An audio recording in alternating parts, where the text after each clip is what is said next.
China's property crisis now involves hundreds of billions of dollars. There are at least 1 billion empty apartments and property developers that are going belly up every week.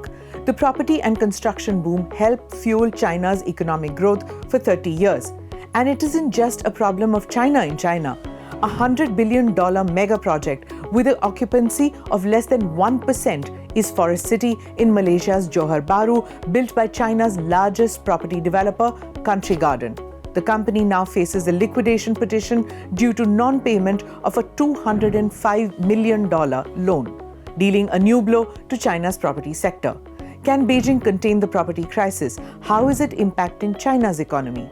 This is Quick Take, your quick guide. I'm Smita Prakash.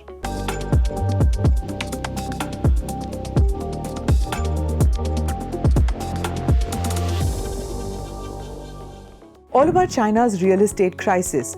Even as we file this report, there are rumors that Beijing might launch a new and radical solution to the economy's property crisis, a government takeover.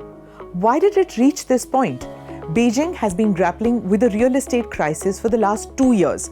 In January 2024, a Hong Kong court ordered the liquidation of China's Evergrande Group, the world's most indebted property developer, with $300 billion in liabilities.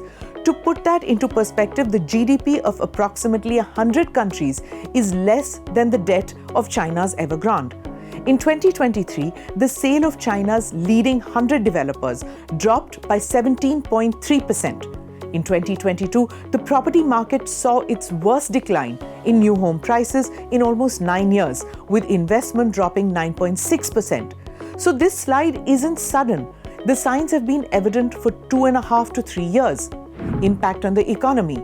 China's real estate comprises between 25 to 30% of its GDP. As of August 2023, China's real estate sector has 72 lakh empty homes, which is 1/5 of all homes in China. A former Chinese official said that the country's entire population couldn't fill its empty homes. At the heart of its meltdown is a decline in family wealth. 70% of China's household assets are tied up in property.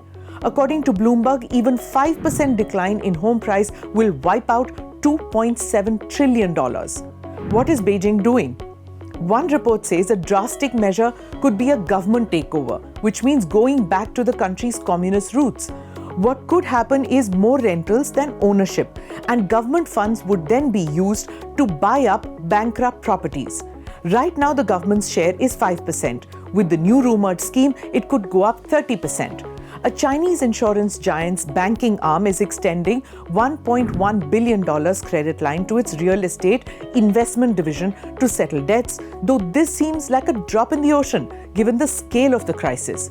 Strangely, and contrary to government takeover rumors, Beijing is encouraging local governments to withdraw from participation in real estate market.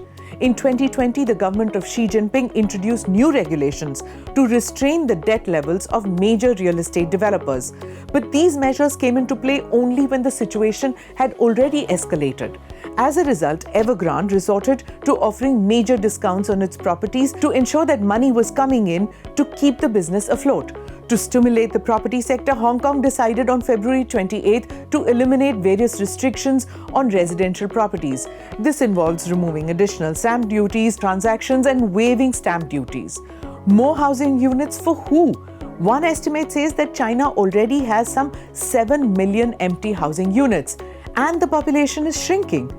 Can Xi Jinping fix the property crisis? China is still recovering from the impact of the pandemic, a fact acknowledged by President Xi himself. Youth unemployment is very high, and the real estate crisis is making people and foreign investors worried.